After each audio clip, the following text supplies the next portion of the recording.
3.3 Arousal, Stress and Anxiety, Part 2.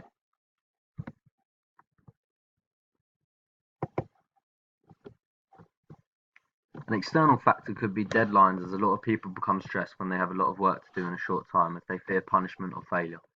Noise is also an external factor that causes stress. For example, if you had a deadline to meet in 2 hours and there were builders using power tools outside your house, then it would decrease your concentration. This would cause you to become stressed, as it would make you work slower and cause a fear of not meeting the deadline. Negative social interaction with people can also cause stress, as a person may do or say something that causes you to become stressed. Personal factors include friends and family, as they can cause stress in many situations. One example could be when your stress expects you to get good results in a test, as it puts you under a lot of pressure to meet the demands, which causes you to stress about it, as you don't want to let them down. Friends can cause stress when peer pressuring you to do something you're not comfortable with, because you don't want to be the only one not joining in, but you're nervous about the consequences. Health is also a personal factor that causes stress, especially if it is life-threatening, like cancer or heart disease. However, many people stress about becoming unhealthy, like when people worry about eating too much and not exercising enough. Occupational factors include unemployment, which is a very common stressor, as many people lose their jobs or just can't find one that works for their lifestyle. Unemployment can cause stress for some people, as they may have a family that they need to buy food, clothes, and other essentials like school equipment for. They fear that they won't be able to do this. A bad boss can stress people out, as they may be given too much work due to the boss's laziness or poor management. This could cause people to stress, as they know they have to get it done or they risk losing their job.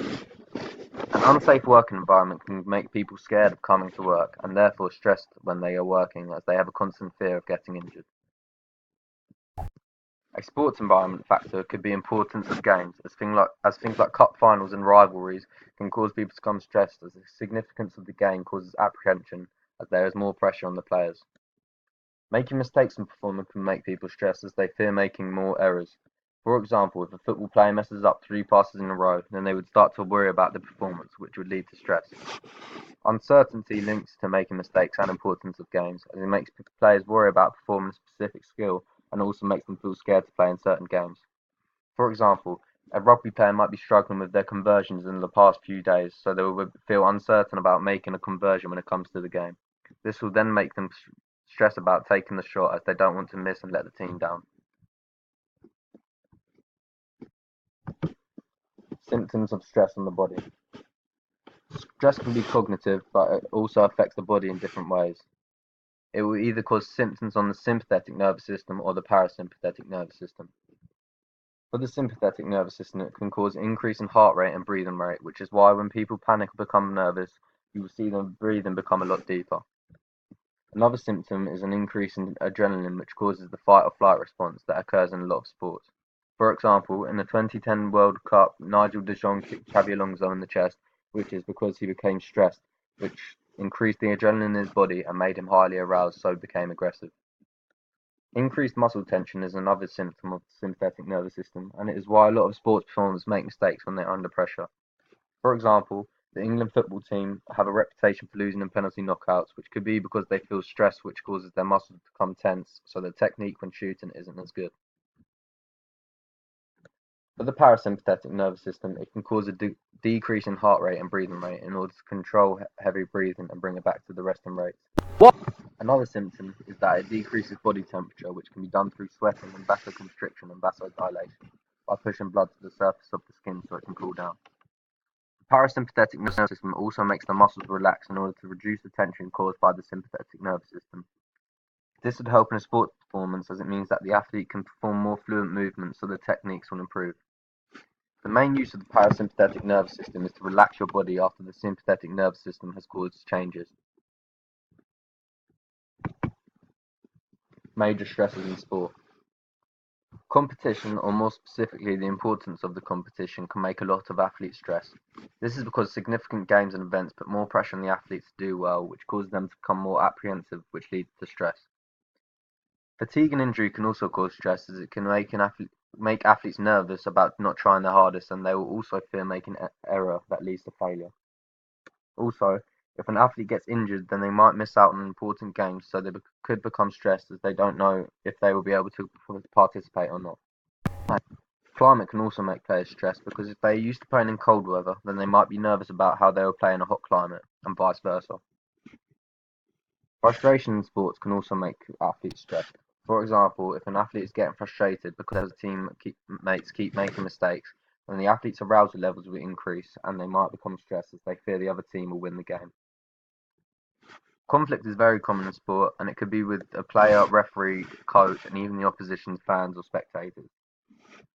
Conflict can cause stress as it can make athletes uncomfortable and nervous when participating, as it adds more pressure because there is a demand to win the conflict.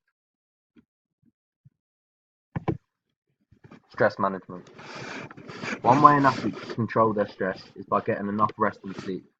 This is because the lack of sleep can cause people to worry about not having the energy to complete important tasks such as a cup final.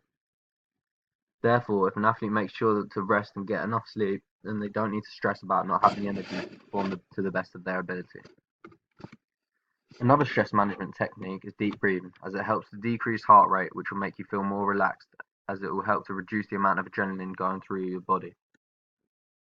Also, deep breathing gives you a chance to regain composure, which will help you to stop worrying.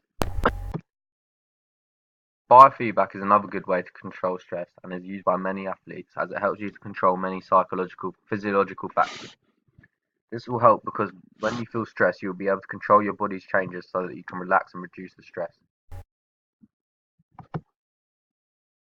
Barriers to exercise. There are many barriers that stop people from participating in exercise. The first factor is the physical barriers that cause people to stop exercising. One physical barrier could be disability, as there aren't as many clubs and facilities that allow certain disabled people to take part. This could be because of accessibility issues such as stairs and how far away it is, but it can also be because disabled people may feel embarrassed to start exercising because they are scared of what other people will think. Another physical factor could be age, as it is very common for people to stop exercising as much as they get older due to other commitments and also laziness. Also, as you get older, your body will be weaker, so there are less exercise and sports that you can do, which can be a reason for not exercising. Injuries can also stop people from exercising depending on the severity of it, but being injured can also make you unfit if you can't work out for a long time, so it could cause people to lose interest in exercise. There are also emotional factors such as fear, embarrassment, and anxiety which can stop people from exercising. This is because some people may be shy and may think that others will judge them, which is one of the main reasons that obese people don't want to exercise in front of other people. Also, some people may not be good at a certain sport, so they might feel embarrassed about joining the team, as they fear that they will be the worst and make a lot of mistakes. Motivation is a very large barrier for most people, as finding the get up and go mindset can be extremely hard for some people, especially if they have other barriers like a disability or anxiety. Also, other commitments like work and education can make people mentally and physically tired, which can make them less motivated to exercise when they have the free time, as they will want to rest. Survey. For this assignment, we had to create a survey that identified 3 psychological factors that affect people in the exercise environment. In order to find this out, we asked a series of questions relating to different aspects of exercise to see what factors made them or stopped them from exercising.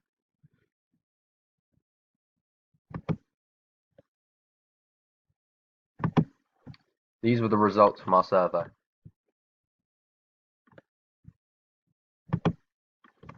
Theories.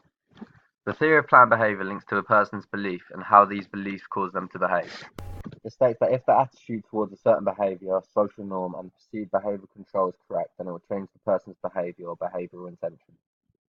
The trans-theoretical theory explains the different stages a person will go through before they start exercise or a behavior. The stages are pre-contemplation, contemplation, preparation, action, and maintenance. The health belief model is used to understand people's health behavior and the likelihood that a person will engage in a health-promoting behavior. This is done by identifying different factors that could lead to a person wanting to improve their health. Analysis of data. The attitude is that they want to exercise, but they have no motivation, so their friends invite them to come exercise, which is in line with the social norms. The perceived behavioral control would be that exercise can be easy if you were to do something simple like go on a run, so it would motivate them. The intention would be that they want to improve their health and fitness, so therefore the behaviour that occurs is them beginning exercise as all the factors are correct. In our survey, we found out that 75% of people would begin exercising if their friends were asked them to come. This shows that social norms like family and friends are a large factor for people participating in exercise, and it shows that people may feel more comfortable exercising around people they know. This could mean that the factor for a lot of people starting to exercise was social interaction, which 25% of people in our survey said was their reason. In our survey, we found out that 100% of the people we asked said that they would start exercise to reduce the risk of disease. This shows that our participants' perceived seriousness would be that they thought getting disease can be very dangerous. The perceived susceptibility was that it can be very easy to get a disease, so the people in our survey knew that they should start to exercise to reduce the chance of getting disease. The risk of disease would be the perceived threat, and the cues to action would be someone telling them that they are at risk of disease, so they need to start exercising. The perceived benefits would be not getting a disease, and the perceived barriers would be things stopping them from reaching the benefit. In our survey, the perceived barriers were a lack of time for 75% of the people and a lack of accessibility for 25%. All of these factors would then lead to the likelihood of the person engaging in health-promoting behaviour. 25% of people said that they started exercise because of the reduced chance of disease, which shows that health is a main factor for some people to start exercising. This is also backed up by 100% of people saying that they would start exercise to reduce the risk of disease, as it shows that health is very important to a lot of people, and a lot of people will exercise to prevent getting ill. Everyone who completed our survey took part in exercise at least 1 to 2 times a week. This shows that all our participants are either in the action stage, where they have been exercising consistently for less than 6 months, or the maintenance stage, where they have been exercising consistently over 6 months. This could be because their attitude to exercise is that it can be extremely beneficial, as 100% of the participants knew the benefits of exercise. However, one of the people that took part in the survey said they started an exercise program but then quit, which goes against the theoretical theory. This is because she went through each stage until the action stage, and then she went back to the contemplation stage. This could show that enjoyment of the exercise could be a factor that affects people in exercise environments, as people are more likely to take part in physical activity if they get self-satisfaction out of it. Assignment brief.